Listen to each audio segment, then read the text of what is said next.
So in the interest of building in public right now, we said, man, we're going to launch a video channel. And then we were like, we're going to outfit this room inside my house. But we were like, well, we want to do something with that door. Let's install a hidden door before we launch this thing. And then we're like, we don't need to wait. So literally the contractor's been in here all week. There's still a hole in this wall that we covered up. But this studio is very much a work in progress right now, is what we would say. But I personally am glad we started. Yep, I would agree.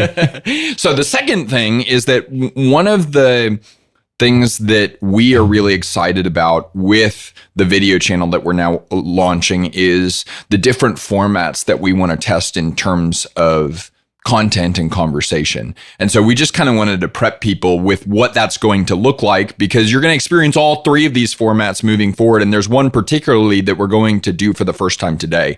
So the first is very standard guest interview. There are people that we know have established leadership roles and experiences, or have an irresistible message that we're so pumped to have some of those people on here. And some of them, like maybe a household name, some of them might be someone you never heard of, but they are just so good on the topic that they're interested in. And we're pumped to talk to those people in here. So that's guest interviews. The second one are topics that are more teaching oriented, right? So these are going to be kind of maybe not fully predefined, but largely predefined outlines that we're going to walk through together. Maybe you and I, maybe some of the members of our team, maybe other leaders that we really respect, and say, we're going to walk through content that is really based on the multitude of leaders that we've coached, learned from, the things that we've experienced in building our business. And we're going to distill that down into really actionable content episodes. And then the third one is what we're doing today. And I'm personally really excited about this because I think it's new and different. We're kind of defining this as exploratory episodes. And so when we say exploratory episodes, we are not in any way painting ourselves as experts on the topic at hand. What we are saying is we are extremely interested practitioners of the topic at hand. And one of the things that I deeply believe is that the best form of conversation almost feels like mutual exploration, where you have a topic that you're like, man, I am like legitimately, genuinely interested on this. I do not have all the answers, but I kind of want to use you as the person that I ping my thoughts on. And you can say, Alex, I think you're being an idiot. Or you can say like, man, I think that's actually really solid. And we're going to do that today. So the format y'all can expect within these exploratory conversations is, for the purposes of today, at least, it's going to be Ben and I taking a topic that we think is hyper relevant for us individually, but also widely relevant for leaders in general. And we just came with some predefined thoughts, but also predefined questions that the goal would be, let's just get an hour further down the road in terms of how we think of the nuances of this topic. So before we jump into the actual topic, anything else you'd add on the format that you just want people to be aware of? Yeah, I think when we were brainstorming and we were thinking about different topics that we could cover when it comes to exploration, this one stuck out to me because I think particularly how people navigate through failure says a lot about who they are and their character, but also can kind of shed a light into even maybe just thinking errors, or I guess when someone experiences failure, it can shed a light into maybe some beliefs that they had that were incorrect about themselves, about God, about the world that we live in. And if you're not conscious about how you're navigating through that failure, you're not going to grow. So yeah. Okay. Well, you chose the topic. You get us started. Where do you want to jump in first? Well, I could start with a really heavy hitter. So okay, good. What is it about failure that is most challenging to you personally? You're going to answer this too, right? Yeah. Oh, man. Well, and this is one of the questions that I genuinely have too, that I would like for us to get into, is there is so much content out there on learning from failure, recovering from failure, how you redeem your failures, all of that. And I have literally heard podcasters in particular say that's one of the topics that performs best on their channels, which I always thought was so interesting, because I personally do not resonate with the word failure very much. Like, that is not a word that I think of very much. It's actually very hard. As I was kind of preparing my thoughts on this, it was hard for me to black and white characterize, oh, those were things in my life or in my business or my leadership that were concrete failures, because it's like, I mean, the leader's mindset, right, is you either win or you learn, right? Yeah. So I think I don't resonate with the language of failure very much, but if we are going to adopt that language for the purpose of this conversation, I think the thing, just being very candid, that I struggle with more than anything is actually the image of not being successful. Like, if we do something stupid as a business, which we have done stupid as a business before, I am always shocked at how we might have lost thousands of dollars in that stupid mistake that we made, or that stupid thing that I did as a leader or something like that. We may have lost thousands of dollars, but the thing that gets to me the most is what it looks like to other people. And that's very vulnerable to say, but it's something that I feel like I pray about and I'm working on growing in, is like, because I think that does, like you said, reveal something about character, that it's like, that's the thing that I lift up. I actually don't care about the dollars and cents as much. Praise God, that's not my idol, but my idol certainly can be winning the approval of others.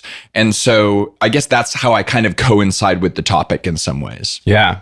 Yeah, I think I would relate a lot. I think when it comes to failure, often we want to project this image of being successful. We like to feel good about what we do. We like to feel like we're accomplishing things. And I think anytime we fall short of the expectations that we place in our own heads and the standards that we hold ourselves to, it puts you up against not only what do other people think of me, but like, is what I think of myself accurate, or like, does this failure define or make a statement on like who I am or how I'm built? And obviously logic would tell you no, but often I think when you're in the middle of it, what's most challenging is kind of parsing that apart. Yeah. So this feels like 2 3s on an Enneagram walking to a bar. Yeah, I mean, maybe we should have put that disclaimer in there. Preface that. Yeah. And so I guess that's a question I would have. I think it's actually probably pretty helpful that we're both 3s on the Enneagram, because I know for a fact there are a lot of our customers that are 3s on the Enneagram, and a lot of our audience is, because I've hosted this podcast for 5 years now, and I'm a 3 on the Enneagram, and I speak about the things that are most challenging to me. And it turns out people that are wired like me respond to that, right? But I think within that, what are some of the ways that you've observed, like, people relate to or maybe are challenged by the topic of failure if their personality is wired different than you, is a question that could be worth asking. And maybe we look at like a couple different personality types, even on the Enneagram. So like a 1 is a perfectionist. Right. I'd be interested to know if you relate to this. I often, I have a lot of friends that are perfectionists. I have family that's perfectionists, and like, they are very interested in, is it perfect? And like, my question is, did I win? Right? Like, I don't care if it's perfect or not. It's not going to be perfect. So I guess I don't really connect with the person that like failure for them is less than perfection. Thoughts there? Yeah. Well, funny story. When I first took the Enneagram, and this was, I think, maybe 10 years ago now, I scored equally as a 1 and a 3. Okay. And interesting. I think like, after some reflection and actually reading about the motivations and things, like, it was pretty clear that I was a 3. But I think in the season that I was in and just where I had come from, I presented like a 1 because I did value like high quality perfection. I was really creative. And so a lot of creatives struggle with this. It's like, you can create a piece of artwork and people can look at it and go, oh, that's amazing. And then you look at it and all you see is like the areas that you want to change or adjust, right? So I think that took some time for me to step back from. But yeah, I mean, for a 1, I think like failure is just crushing if you're not operating from a healthy space. Yeah, because you don't have a worldview that like makes room for failure. Yeah, that's right. So it's interesting to think about, like, we're using the Enneagram as a tool. I am certainly not an Enneagram disciple. I think it's a helpful tool, but there's some people that go gaga over the Enneagram. Kyle on our team, he's one of our coaches. He's a 5 on the Enneagram, very process oriented, very methodical.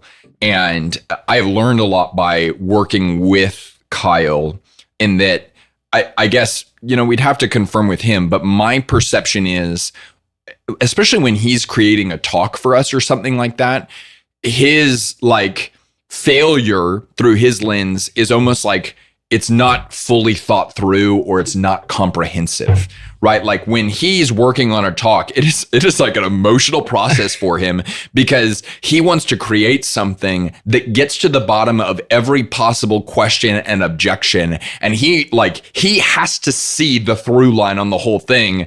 And so in some ways, I think for a 5 on the Enneagram or someone that's more process and method oriented, it's almost like failure is not being able to connect A to Z in some ways, or not being fully comprehensive in some ways. And so very motivated by thinking things through and getting the full picture.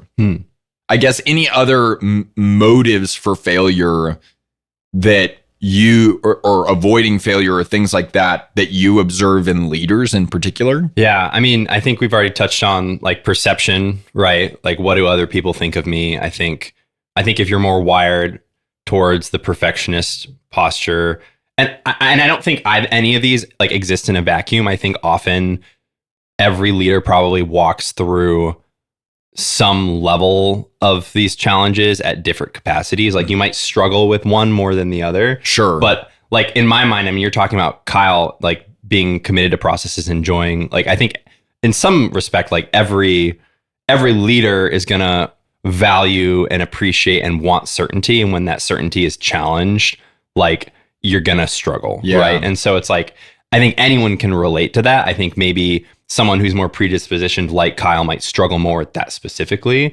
But yeah, I mean, I think perception of others, I think your view of yourself or your view of your work and your capacity could be affected. I think your trust in a process, or your desire for certainty, or your maybe even your belief around the possibility of certainty could be challenged.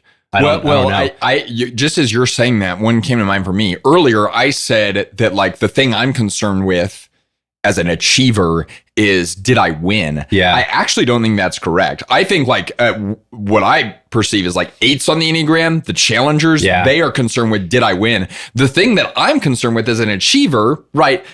Hopefully the better angels of my nature know how to operate against this. And I can certainly say there's times where I'm operating as a wise, healthy, centered leader where this isn't my driving motivation. But it's not even did I win? It's did I look like I won? And it's like, I think that is a lot of leaders that it's like, I don't even like the actual results don't matter as much as like, do people perceive me as being successful?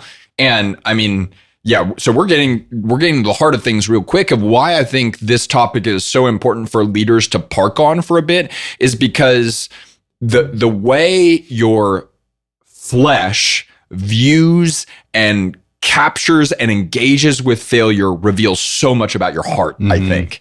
And if we're not aware of our tendencies or our shadow side in that, I think it's probably just going to run wild in some ways. Yeah.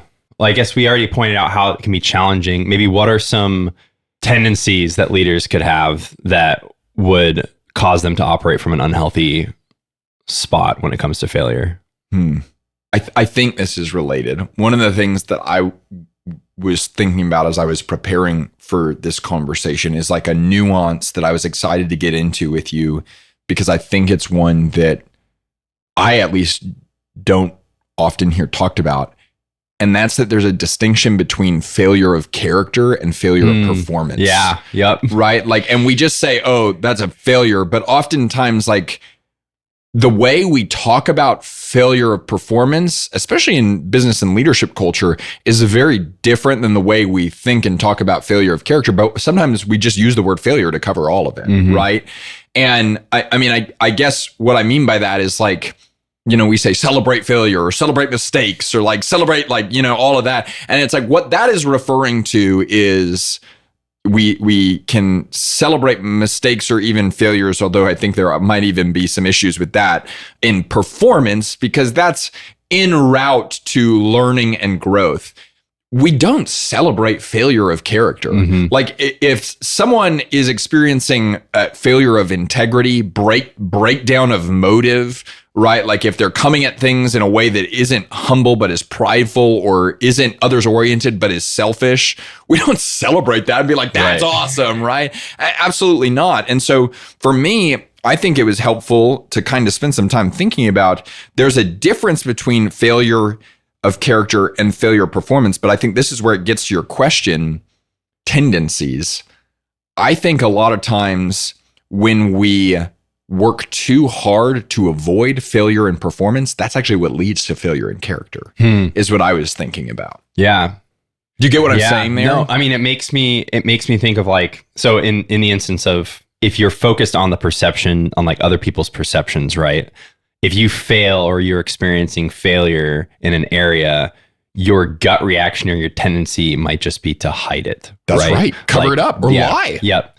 Which is obviously like a huge character issue, right? Yeah. And I think that's an area that I've had to grow a lot, is like, if my gut reaction is to hide performance mistakes that I made, well, that can lead to failure of character. And I think it's sanctification is learning to make your gut reaction to apologize and ask for grace instead of to hide in some ways. Yeah. But the other thing that I would say as a tendency or as a means of creating a failure of character or making the environment ripe for a failure of character would be like, if you don't have a worldview that makes room for failure of performance, then you will feel the need to always be on. Like you can never, Gerald Nichols was part of our coaching community for such a long time. He's just a leader that I respect so much. He's this guy from Texas that owns an electrical company. He would just always say, he's like, as a leader, you got to find some time to let your hair down. It's like, Gerald, you don't have enough hair to let down. But I think like that is very, very true. And what he's referring to there is like, it's not sustainable for you to feel like you always have to be on, for you to feel like you have to project this image in front of everyone. The need or perceived need to do that, I think, is what often results in your off space being incredibly unhealthy because you need escapes in some ways. Yeah. So what do you think it looks like to fail well? You're kind of hitting the two poles here of like, what's the worst possible means of failure, which is probably failure of character. Fail well. I think the standard go-to business answer is learn from it. And I agree with that. I think that that's obviously good, right? But I think when we really talk about failing well, and for me, the word failing takes on more weight. Like I'm now making or drawing a line between mistakes and failures. Like if you actually failed, if you really screwed up, I think you've got to acknowledge it. And in acknowledging it, what we're really talking about there is confess it and request grace for it. And I think requesting grace is like, to fail well, you have to request grace from God and from others, the people that were affected. And if you feel any like buck against like, I don't want to ask for forgiveness, recognize you are on the ride of pride, right? Like if you're doing that. So, I mean, we're using very spiritual language, acknowledgement, confession, repentance, right? Like the Greek word for repentance is literally like teshuva, to like turn around 180 degrees, like do different things to get different results. I'd like to go into more on the like teshuva idea from a leadership perspective, but I'd like to hear anything you'd add on failing well. Well, I really like the distinguishment you just made between failure versus mistakes. Like, so how would you define a mistake versus a failure? How are you turning this into another question for me? Yeah. How would we define the difference between the two? Yeah. Because is mistake void of, I guess, any character or moral failure? I mean, I'm trying to think about how we actually use the language. And I think someone could very easily say this is a semantics conversation. But the way we use the language, I think, is like, if I say I made a mistake, it's like there was a typo on an email, or I said something a little bit offhand in a meeting that I'm apologizing for, or something like that. For me, if I say I failed, it communicates something more chronic, something more internal, and something more prolonged is what comes to mind for me. And I think the language feels deeper, probably because the reality is deeper. And if you say I failed, like you're kind of reckoning with this is deeper than just a typo in some ways, right? Like, I mean, if I made a typo, you're not sitting down with me and be like, is everything all right with your heart, Alex? Like, it's like, no, like I made a typo, dude, right? Yeah. So I don't know. What are your thoughts there? That's funny because then I have the thought of like, okay, if someone makes a administrative mistake, right, of some kind, that could lead to failure depending on how they receive feedback, like how they process through it, right? I mean, theoretically, something small could be just depending on where and how they respond to it and how they process through it could turn into failure in some capacity. Yeah. So it's not so much the mechanism as much as it is like the internal response, which I think you pointed to, right? Yeah. Okay, we're going to go exploring here. So as you say that, what comes to mind for me is sin.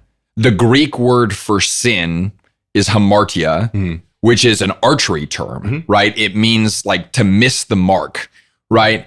And so, you know, do not pull out your Bible and use it against me right now, because I'm definitely saying like even the Bible doesn't always use the Greek word for sin. So let's keep that in mind. But hamartia, to miss the mark, if we're operating with the definition of to miss the mark, then is a typo hamartia? Yeah, right? It probably is. But that's a difference. Like you miss the mark, but I mean, oftentimes when we refer to the topic of sin, what we're talking about is prideful rebellion against God. How does a typo become prideful rebellion against God? And I think what you just alluded to with is what's your spirit around it? Yeah. Is your spirit around it like, oh man, I screwed that up. Why? Because I'm human and I make mistakes and I need grace for my mistakes? Or is it like, I didn't make that typo. That wasn't my fault. Or like, what? You don't get to correct me on this, right? Or you are above correction or things like that. Like, well, now I think we're actually getting into prideful rebellion where you are cursing the ideal in some ways. Like instead of being willing to humbly receive grace for the fact that you made a mistake, you're now shaking your fist at the idea that words should be typed correctly in some ways. Yeah. I just picture a secretary going, curse you. How does that show up?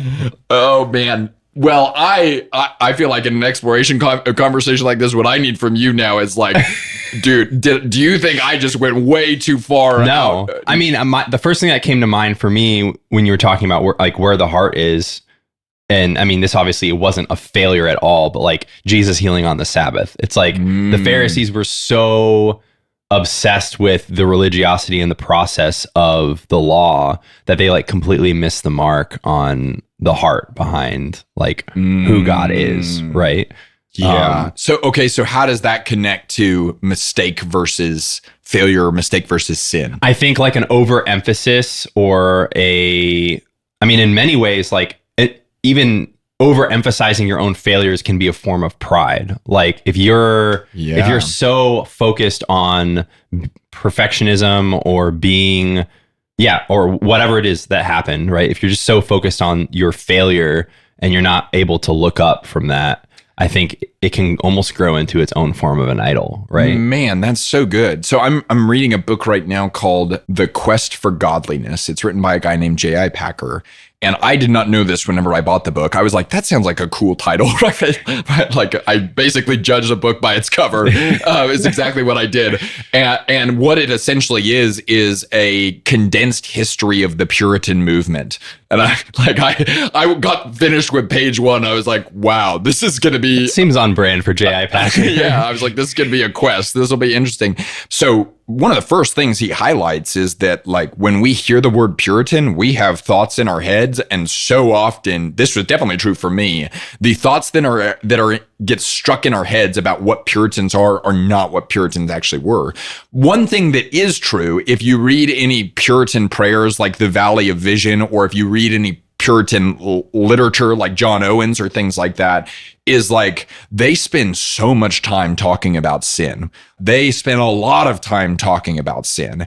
And I think that's where people often get the misconception that if you are a Puritan preacher or a Puritan in some ways, you're like fire and brimstone, just absolutely exactly what you said. You are pridefully engaging with failure where you're making this about you and you're just depressive in some ways. And what he really highlights is like that does not at all connect with true Puritanism, because what these people were is they were so intimately aware of their limitations, and they spent time with their limitations, the areas where they fell short.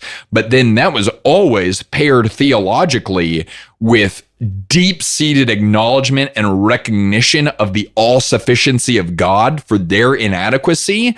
And the end result of that was not depression, it was like abounding joy. Because it's like, man, I see how weak I am, but in seeing just how weak I am and just how sinful I am, I see how great God is and how perfect grace is. And out of that, I get to move forward. And it's like, I think sometimes we miss out on how good God is because we don't acknowledge how bad we are. Yeah. If I were to put it on a bumper sticker. Yeah. Well, because like true humility isn't, I mean, it's funny because people look at humility and it's like their view of that is, oh, low is me, or I'm, I mean, I feel like that's a common language, especially like in reform circles, right? There's self-deprecation. Yeah, almost. Exactly. And then the reality of that is like, that's not actually humility because you're still navel gazing. Like you're still looking inward on yourself. Thinking a lot about right? yourself at this point. And like true humility is having a right view and understanding of who God is. And so like looking up, understanding who he is. And then through that, that informs like your failure and your need for grace. And then from that, a heart of thankfulness and gratefulness. Right. Mm-hmm. So in a leadership context, how do you communicate well on the back end of a team failure? So we're probably now talking about failure performance, right? And I think so often there's lessons on goal setting and vision casting, and they tell us to set goals that are 50 to 70% achievable because that's a BHAG that we're going to go run after. But I mean, there are remarkably few good lessons on, well, if it was 50% achievable, there was a 50% chance that you didn't hit it. And how do you lead in and through that? How do you communicate through that? So that's something that I really wanted to explore with you is what have you experienced from other leaders in that do that well? What have you observed or any thoughts you have on that? I guess in the team setting, was this a like team oriented goal, or was this like the failure of the leader specifically, or maybe an individual in the group? Let's say it's a team. Let's say we set a big, hairy, audacious goal of we're going to hit 5 million in annual revenue by the end of the year, right? And that's a 25% increase in business, right? And that was a goal that we were going for. And maybe we even pursued the goal in a healthy way, right? So sometimes we can get a little bit too antsy around revenue goals, but it's like they're not always bad. And maybe we even pursued the goal in a healthy way. We just didn't hit it. And maybe we hit 4 or 4.5 and we grew, but we didn't quite hit 5. And so now people look at it and we say, well, red, yellow, green were red. We missed the mark. What do you do then? Yeah. I mean, I guess it depends on the, like why that revenue goal was in that context. Like why was that goal set? Right. Was it set out of a reactionary, like we're in a really bad place and we need to get to this spot to Let's be green? Operate from the posture, because this is what I witnessed the most of. We're in a good spot. We're growing. We're moving forward. We're a healthy organization. And now we have decided as a team, the next right step is we want to try and grow and expand the business. And we think we think it's going to be hard, but we think we could hit 5 million by the end of the year. And then it doesn't happen. And then we hit 4. Yeah. I mean, I think like a good leader would frame that in a way that's like, hey, we did not reach the goal that we set out to reach, but like ultimately the business still grew. And I think it's an acknowledging the work that your team put in to accomplish that goal. And I think celebrating that.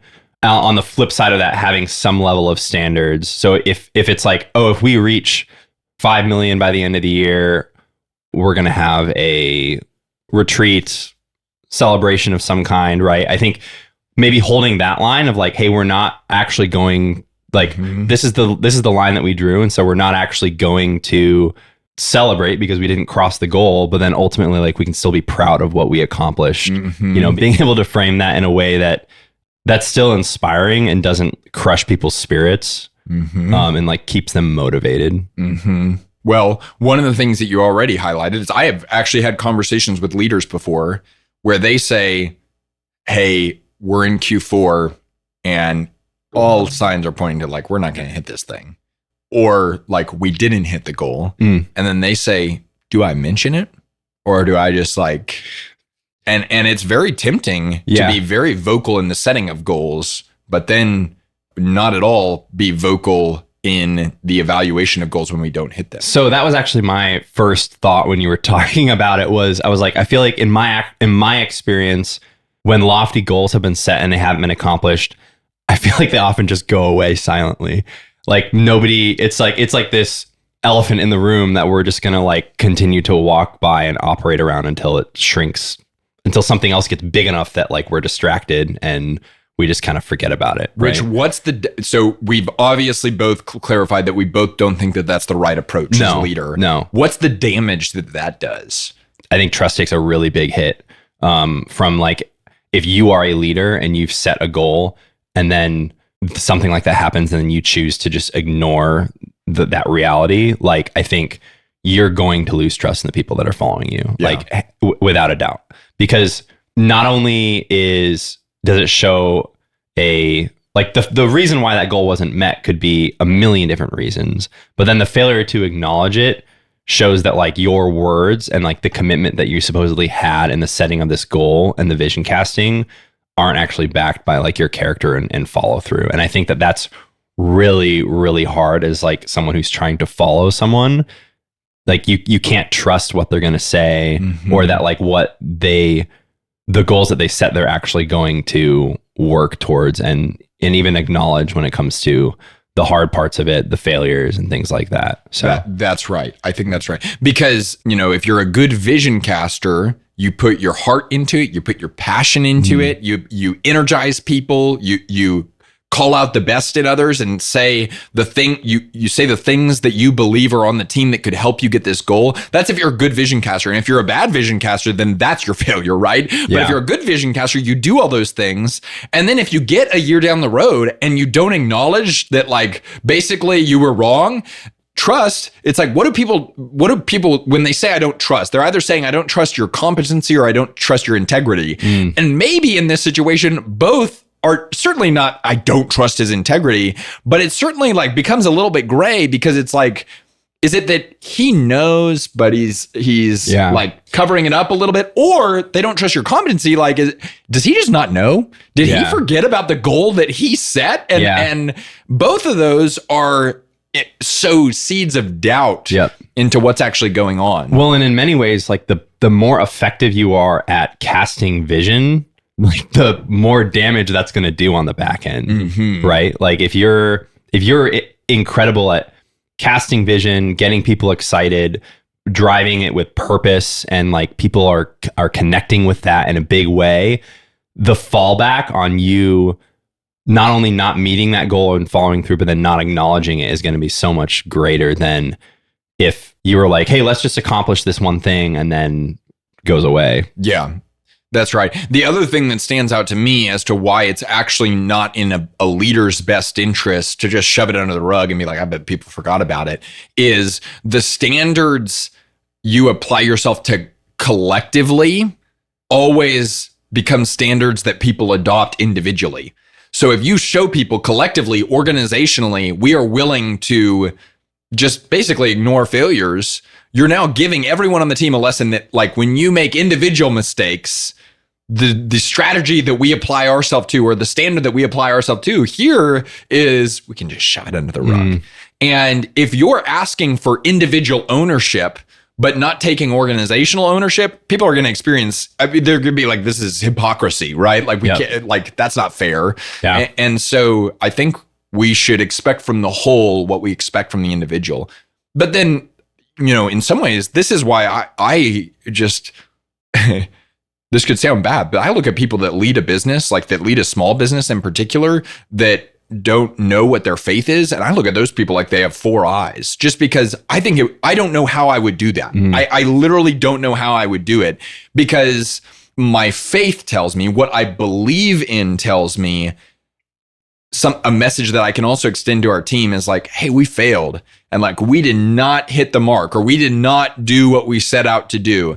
It's a good thing we are not what we do. Right. Like, it's a good thing, like, our value as people, certainly, but even as a team, does not come from strictly our individual performance. And it's a good thing we believe in grace. Like, I think you can and should talk about that. And I actually think that, like, that is a necessary conversation in the building of a mature team in some ways. And I don't know how you navigate that conversation without bringing God into the picture, right? Like, well, and that's the thing. People would say, well, you could say, well, I'm not a person of faith, but I mean, I believe in all those things. We are not what we do. We, like, can receive grace, and like, we can move forward out of that. And it's like, oh, so you are a person of faith, right? You believe in something. Yeah. We have not clarified yet what you believe, but the idea of, like, I'm not a person of faith. No. Well, I guess the way I view that is like, okay, if you're saying what you're not, and it's like, hey, we're not going to identify as our failures, we're not going to identify as whatever, and you go down this list, like, you're emptying a void. Like, what are you filling that with? Right? Like, if you, because there's a lot of problems to, okay, if we're not our failures, are we our successes? Because there's a lot of problems with identifying with that as well, right? Like, if we're, or culturally, you are not your failures. You are what you perceive you to be. Yeah. Like, the hero in that story is the individual. Yeah. And your self-identification has become God in that scenario. Which changes like dramatically in life seasons, and as like hardship comes, and I mean, even like in highs and lows, like, your own perception of yourself is so volatile. And any like counselor or therapist can tell you is something that, like, you can more or less work to change just through like thinking. You know? So that's how I think about blessed are the poor in spirit, for theirs is the kingdom of heaven. Like, blessed are the poor in spirit. Oftentimes, like, I see 2 approaches to life and leadership. Approach 1 is inadequacy. Right? I am not enough. I'm not enough. I'll never be enough. And it's nihilistic. It's depressive. It's negative. You are dwelling in your total inadequacy. I am not enough. Culture swings the pendulum the other way and says, you don't listen to that voice. You don't use that self-talk. You are enough. Like, you listen to me. You are enough. And you should just stand in the morning and look in the mirror every single morning and say, I am enough. Right? And I think blessed are the poor in spirit is not that, right? Like, blessed are those who realize how spiritually bankrupt they are, and how totally just, I mean, at the bottom of things they are. I am not enough, but Christ in me is enough, right? Like, on my own, I am so far from adequate, it's not even funny, and I can understand that. But Christ in me is enough. And so that's where it's like, some of these cultural messages, like, people will tell you, you are not a failure, right? Well, is that a Christian message? Because maybe you are, but praise God, like, you are not your worst actions. And like, you were not victorious. He was victorious. And so now you may have life in some ways. Yeah. I should correct that. Not in some ways, like, in all ways. Yeah. Yeah.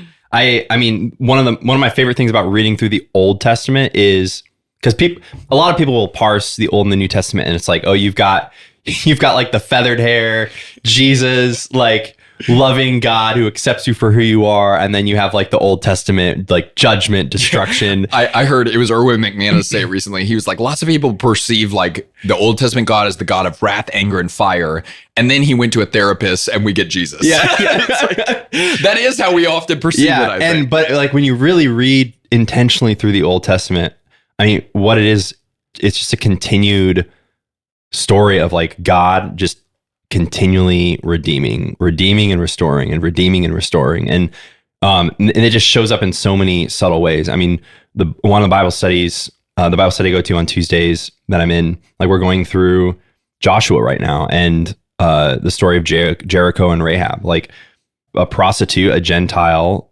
is redeemed and even like is then woven into the bloodline of Jesus. And like God is just like taking people from these far corners of the earth and restoring them, right? And I think what's even more interesting, something we talked about, was Rahab's son, based on that same bloodline. It was Boaz, who was like, I mean, all in all, someone that people look up to as a leader and a man, and who like loves and cares for women well. And like his mother was a prostitute. That's right. Like it's so interesting. And I mean, there's just, there are so many bits and pieces of that just, it's like, I call them mini gospels. It's like God is just like sprinkling in his character and his redemption to like point us towards Jesus. Yeah. You know?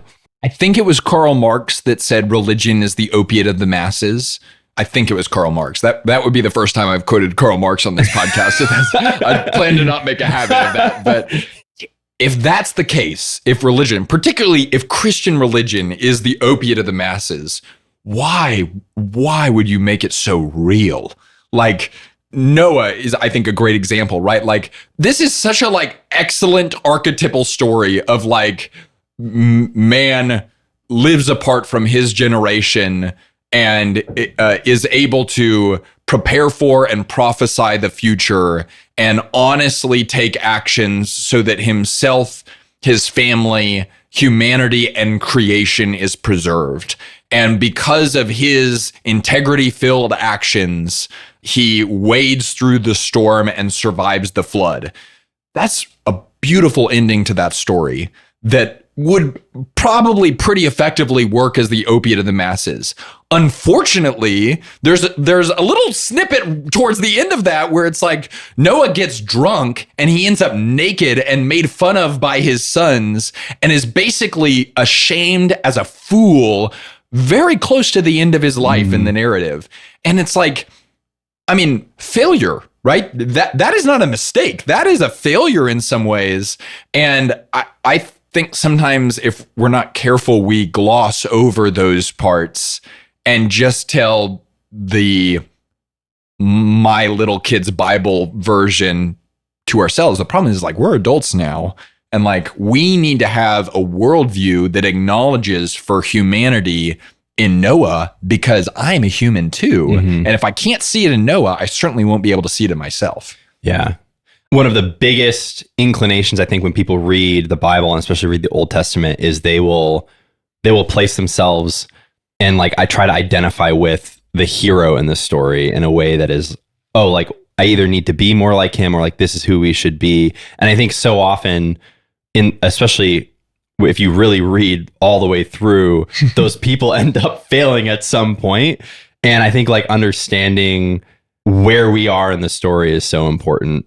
Like we are not the hero, like, and that is the reality. And like, I think having an understanding that brings you to a place of humility and dependence on God is honestly the answer to how to walk through failure well.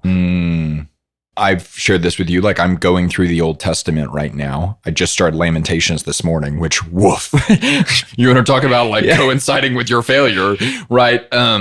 But when you actually start from the beginning and walk through all of these mini gospels in some ways, whenever you find a short snippet of someone that truly was honorable and righteous and then they were buried, it is like I mean, a little treasure. And what's crazy is those stories actually aren't very long. Like the one that's coming to mind, I think his name was Hezekiah. And like, you like read it and you're like, this guy didn't get nearly as much space as David did. Like he didn't get nearly as much airtime as David did, but it appears as though in the short snippets we've got, he seemed like he was much more honorable. But the thing that is true about Hezekiah is like, he kept God as the hero for his entire life, it seems like, and like was able to keep that front and center. Whereas David or Saul got into trouble maybe at the very moment that they started to perceive themselves as the hero or the arbitrator or the aggressor, versus being submitted to the will of God. Mm-hmm. How do you take responsibility as a leader for a failure of a team, right? Or even multiple people were involved in something. How do you take responsibility without simultaneously stealing responsibility? Is the question that I have. And I'm actually thinking of a very particular story whenever I'm asking this question. Is one of my first jobs out of college, it was so cool. I was running a leadership development group. We were hosting leadership development events. They were going super well. And I was always so grateful for how much ownership I felt in the role that I had. And like, I got to make decisions. I got to be creative, all of that stuff. Right. And I thrived on that. We do an event where the event went well. The speaker that we had for the event was a dud. It was bad, which was the centerpiece of the event, right? And like we chose a speaker for the event that we did not properly vet, and it just was bad. And we had all these people there. We had done a great job marketing. Unfortunately, good marketing of a bad product is back to casting vision really well and not following. Exactly. And I'll never forget, I sat down with my boss at the time, and I started to say like, I'm so sorry. Like we met, and he stopped me and he said, Alex, don't say another word. This was on me. This was my fault. Like I should have done X, Y, Z. I take full responsibility for this. This was absolutely on me. Don't say another word. To which you could think I would leave that feeling good. I actually left that feeling awful because I was like, I thought I had a role in this thing. Yeah. Like I thought I was making a difference, and it turns out like I don't actually have responsibility. Yeah.